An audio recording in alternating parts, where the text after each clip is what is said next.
विश्वगुरु भारत की, जिसने एक बार फिर साबित कर दिया कि क्यों आज दुनिया हिंदुस्तान की तरफ आशा भरी निगाहों से देख रही है।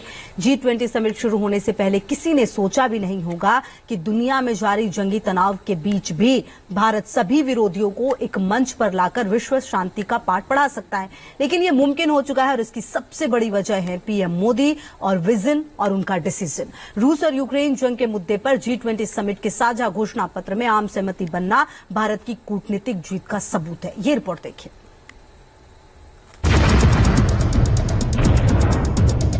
आज का युग युद्ध का है नहीं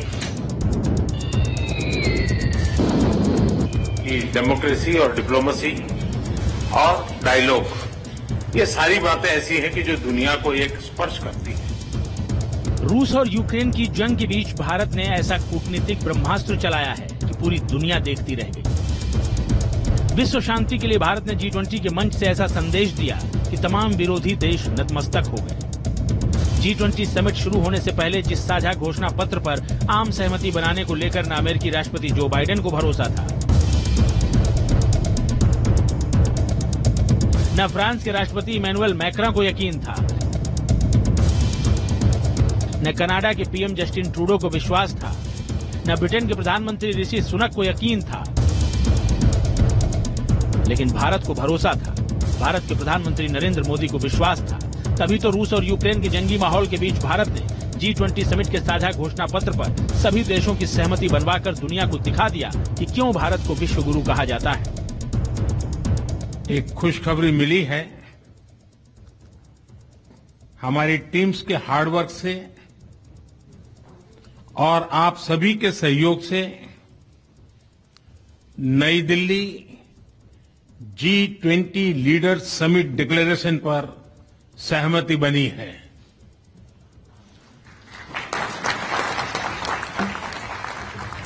साझा घोषणा पत्र पर सहमति बन पाई है तो इसकी वजह है पीएम मोदी की पर्सनल डिप्लोमेसी, जिसकी स्क्रिप्ट लिखने में पीएम मोदी ने ब्रिक्स समिट से लेकर आसियान समिट तक कूटनीति का इस्तेमाल किया।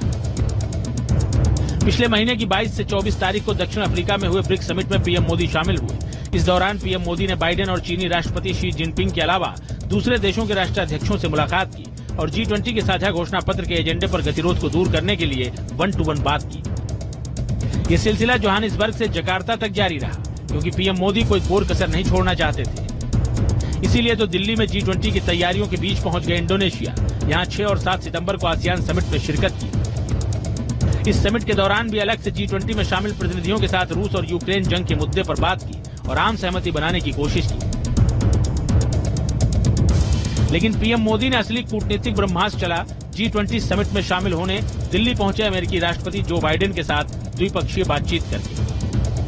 इसी का नतीजा है कि जब G20 देश एक टेबल पर बैठे तो ऐसा G20 के इतिहास में पहली बार हुआ कि पहले दिन सभी मुद्दों पर सहमति बन गई और रूस और यूक्रेन के मुद्दे को G20 के साझा घोषणा पत्र में जिस स्वरूप में जगह दी गई उस पर सभी सदस्य देशों ने हामी भर दी, जिससे जाहिर होता है कि दुनिया को भारत पर कितना भरोसा है और क्यों पूरी दुनिया में हिंदुस्तान को इतनी तवज्जो दी जा रही है।